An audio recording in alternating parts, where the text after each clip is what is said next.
अस्सलाम वालेकुम दोस्तों, welcome to the story tellers. हम आपकी भेजी हुई स्टोरीज़ को नरेट करते हैं। अगर आपके पास भी कोई स्टोरी हो तो आप हमें दिए हुए व्हाट्सएप नंबर या ईमेल एड्रेस पर भेज सकते हैं। आज की वीडियो बहुत ही खौफनाक है, तो वीडियो को एंड तक ज़रूर सुनिएगा और हमें कमेंट्स में बताएं कि आपको वीडियो कैसी लगी। चैनल को सब्सक्राइब कर लें और आयतुल कुर्सी का हिसाब बांध लें। चलते हैं स्टोरी की तरफ।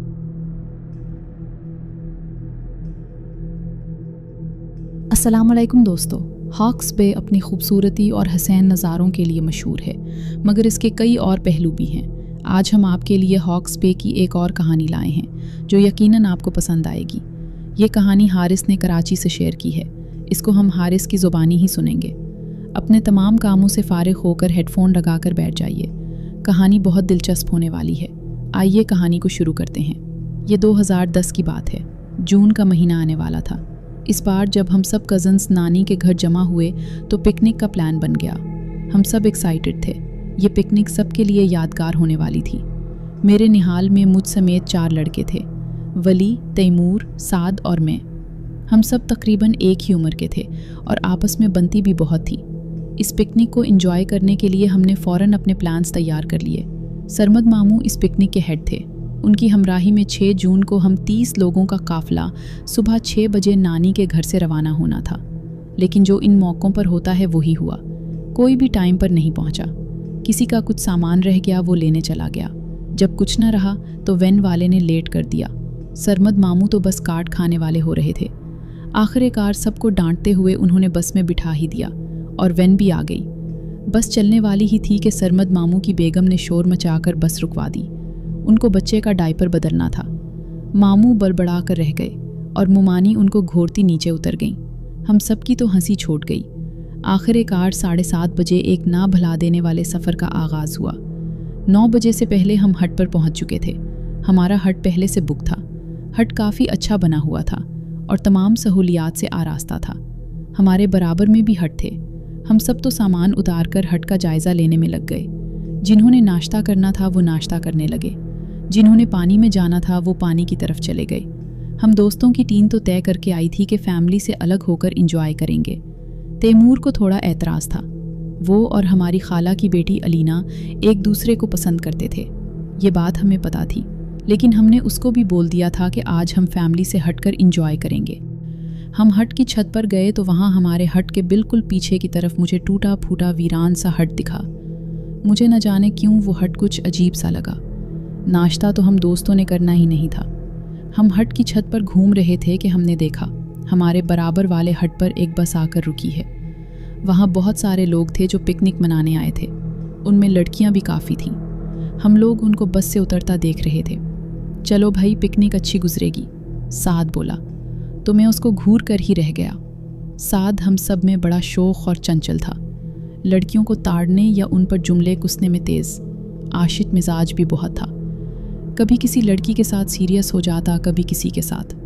हम उसकी इस बात को पसंद नहीं करते थे, लेकिन उसको टोकते भी नहीं थे, क्योंकि हमें पता था उसने कौन सामान जाना है। मामू ने कीमती सामान एक रूम में रखवा कर ताला लगवा दिया। सामान अपनी जिम्मेदारी पर रखना था, इसलिए हट वालों ने हमें चाबियाँ दी थी। गोश्त के पतीले बाहर रह गए। मामू ने बारबेक्यू का मसाला लगे गोश्त का एक पतीला मुझे दिया और एक साथ को, और चाबी देकर कहा, इसको आइस बॉक्स में रख कर आ जाओ। हम दोनों ने जब आइस बॉक्स में उसको रखना चाहा तो एक पतीला तो उसमें रख दिया, जबकि दूसरा आ नहीं रहा था। मुझे किसी ने आवाज़ दी। मैंने साद को बोला, इसको एडजस्ट करो, मैं आता हूँ। मैं बाहर निकल गया और मेरे पीछे साद भी लॉक करके मामू को चाबी देकर आ गया। हमारी तो सारी फैमिली समुंदर में जाकर कूद गई। वो सब पानी में एंजॉय कर रहे थे। हम अपनी फैमिली से मुखालिफ सिमत में चल दिए। सब हमारी दोस्ती को जानते थे। उनको पता था हम हर जगह अपना ग्रुप बना लेते हैं। अब हम उनसे थोड़ा दूर मज़े में थे।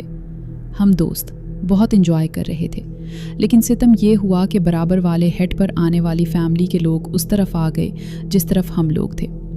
साद और हादी साथ ही थे और थोड़ी देर बाद ही साद ने औकात दिखा दी। उसने उस ग्रुप की किसी लड़की को कुछ कह दिया था और उस लड़की ने कोई भी लिहाज ना रखते हुए फ़ौरन अपने भाई बंदों को बता दिया। पहले तो उन लोगों ने साथ आए भाई बंदों को देखा ही नहीं था। मैं और तैमूर फासले पर डुबकियां लगा रहे थे। वो जैसे ही अपने भाई बंदों के पास गई, साद की सिटी गुम हो गई। वो और हादी भागते हुए हमारे पास आए। हारिस, बहुत गड़बड़ हो गई, भागो यहाँ से। मैं तो फौरन ही समझ गया, ज़रूर उसने कोई मुसीबत की होगी। लेकिन दिमाग चलाते हुए मैंने तैमूर को कहा, तुम यहीं रुको। हादी, तुम मामू लोगों के पास भाग जाओ। मैं साद को लिए जल्दी से पीछे टीलों की तरफ निकल गया। हम बगैर पलटे भागे। हमने कुछ देखा ही नहीं पलटकर। हम भागते भागते उस हिट की तरफ आ गए जो मैंने छत से देखा था।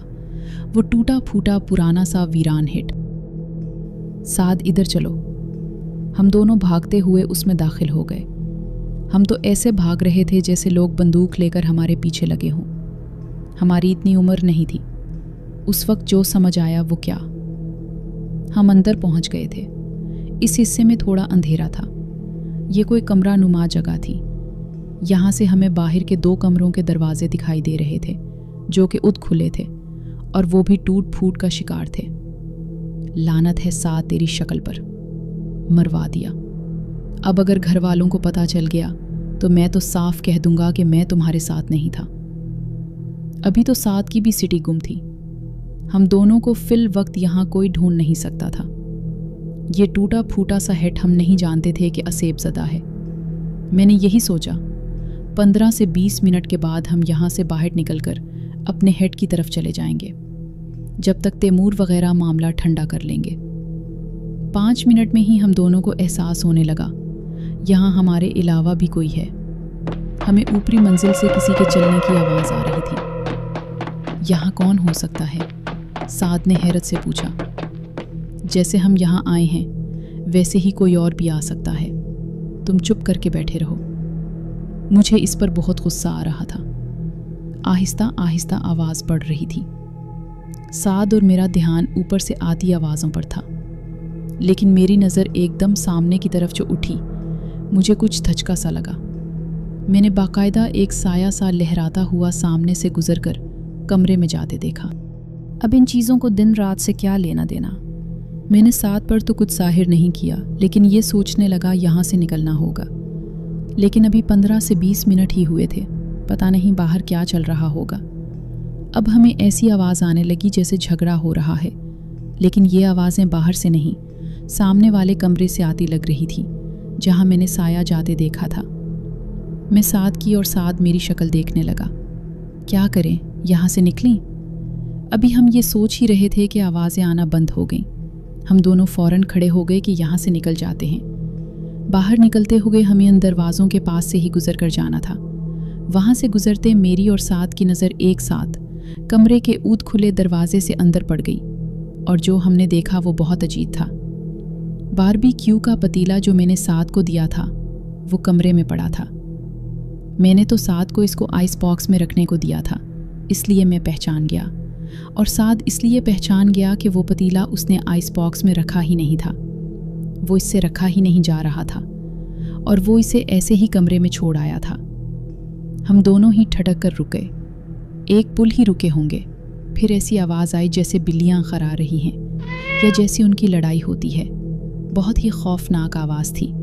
हम दोनों हेड निकाल कर बाहर भागे और सीधा अपने हट पर जाकर दम दिया। वहाँ तो खाने पीने की तैयारी चल रही थी। मामू ने तैमूर और हादी को कोयले जलाने पर लगाया हुआ था। हमें देखते ही मामू ने अंदर से सामान लाने को कहा। हम दोनों जल्दी से सर हिलाते अंदर की तरफ चल दिए। यार हारिस, वो पतीला वहाँ क्या कर रहा था? साद परेशानी से बोला। तुम पहले मुझे ये बताओ, तुमने वो पतीला आइस बॉक्स में रखा था? मैंने आंखें टेढ़ी करके उससे पूछा, तो उसने नफ़ी में सर हिला दिया। मैं उसको घूर कर रह गया। मैं जानता था कि साद को कोई भी काम देना बेकार है, लेकिन पतीले के पाँव नहीं थे और ना ही बिल्लियाँ उसको उठाकर ले जा सकती थी। मैं ये सोच रहा था। हम कमरे में दाखिल हुए। सब सामान ऐसे ही रखा था, और वो पतीला वो भी सामने ही रखा था। हम दोनों एक दूसरे की शक्ल देखने लगे। वहम होता तो एक को होता, लेकिन हम दोनों ने अपनी आंखों से देखा था। डरते डरते मैंने ढक्कन हटाया तो मसाला लगा। गोश्त उसमें मौजूद था। न जाने क्यों मेरी तबीयत अजीब हो गई। साद भी परेशान था।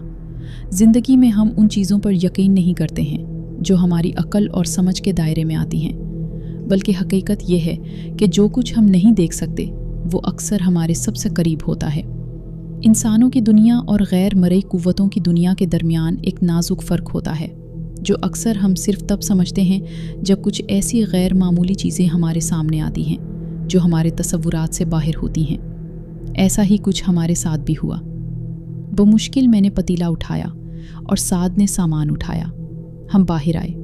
मैंने हादी से पूछा, मामू ने कुछ कहा तो नहीं? अरे नहीं, ये साहब तो पागल है। इस लड़की ने हमें डराने या जताने को अपने भाई के पास जाकर कुछ कहा था, शिकायत नहीं की। हम हालात नॉर्मल देखकर वापस आ गए तो मामू ने काम पर लगा दिया। तुम लोग कहाँ चले गए थे? हादी ने मुझसे पूछा। नहीं पूछ यार, मैं उसको अभी तफसील बताने के मूड में नहीं था। ये तैमूर का मूड क्यों ख़राब लग रहा है? मुझे महसूस हुआ तो मैंने हादी से पूछा। यार हम तो डर डर कर उन लड़कियों की तरफ देख रहे थे। अलीना ने देख लिया उसको। उसकी आधी बात से मुझे पूरी बात समझ आ गई।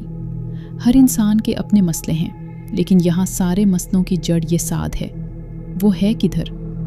मैंने उसकी तलाश में नज़र दौड़ाई। वो मुझे बाउंड्री वाल पर बैठा दिख गया। मेरी तबीयत अभी भी अजीब थी, लेकिन उसको ऐसे अकेला बैठा देखकर मैं फ़ौरन उसकी तरफ गया। क्या हुआ? पता नहीं, हारिस सर में बहुत दर्द हो रहा है। छोड़ो, अब भूल जाओ इस बात को, नहीं सोचो।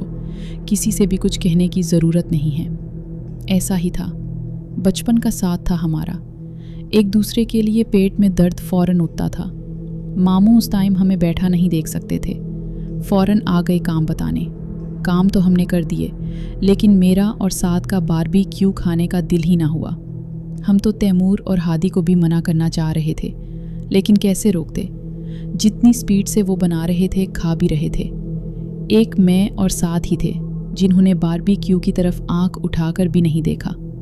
मेरी तबीयत का बोझलपन बढ़ता जा रहा था। इस रात वापसी पर हम सब नानी के घर ही रुके और फिर मैंने सारे ही कज़न्स को आज का वाक़या पूरा बताया। साद की हरकतों से तो सब वाकिफ़ हैं, लेकिन हमारे किस्से से सब डर गए। सुबह होते होते साद का बुखार बहुत तेज़ हो गया। मामू को पूरी बात बताई।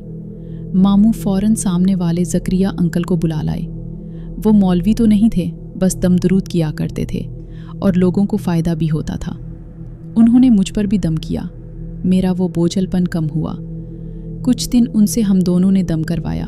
हम ठीक हो गए और मुझे कभी कभी ख्वाबों में वो हट दिखाई दे जाता, या ये ख्वाब आता कि मैं समंदर में रास्ता ढूंढ रहा हूँ और मुझे रास्ता नहीं मिल रहा। इस तरह के अजीब व गरीब ख्वाब आ जाते। अंकल का दिया हुआ दम किया हुआ पानी पी लेता, ख़त्म हो जाता तो और दम करवा कर ले आता। अंकल का ये कहना है कि ये बात मेरे लाशऊर में जाकर बैठ गई है, कुछ वक्त में निकल जाएगी, और फिर ऐसा ही हुआ। अब एक लंबे अरसे से वो ख्वाब तो नहीं आए। हम दोबारा 2010 के बाद पिकनिक पर समुंदर नहीं गए। 2016 में हम लोग फार्म हाउस गए थे। जब से अब तक अगर प्लान बनता है तो इत्तेफाक है, फार्म हाउस जाने का बना लेते हैं। इस वाक़े को कई साल हो गए, लेकिन हम दोस्त जब भी मिले इस किस्से का जिक्र हो ही जाता है। हालांकि मैं करना नहीं चाहता और साथ भी बात घुमाने लग जाता है, लेकिन तैमूर और हादी शुरू हो जाते हैं। हमें बाद में पता चला और कुछ यूट्यूब पर भी वीडियोस देखी कि हॉक्स बे में ऐसे हट हैं जो असेब ज़दा हैं। वहाँ की सड़क पर रात में भी लोगों के साथ हादसे हुए हैं। तो दोस्तों, ये थी आज की खौफनाक कहानी। उम्मीद है आज की इस कहानी ने आपके रोंगटे खड़े कर दिए होंगे। आपको ये वाक़या कैसा लगा हमें कमेंट सेक्शन में ज़रूर बताएं। अगर आपको ये वीडियो पसंद आई हो तो उसे लाइक करें और अपने दोस्तों के साथ शेयर करना ना भूलें। ऐसी ही मज़ीद सच्ची और लर्ज़ा खेज़ कहानियाँ सुनने के लिए हमारे चैनल स्टोरी टेलर्स को सब्सक्राइब करें। अपना और अपने प्यारों का बहुत ख्याल रखें। अल्लाह हाफ़िज़।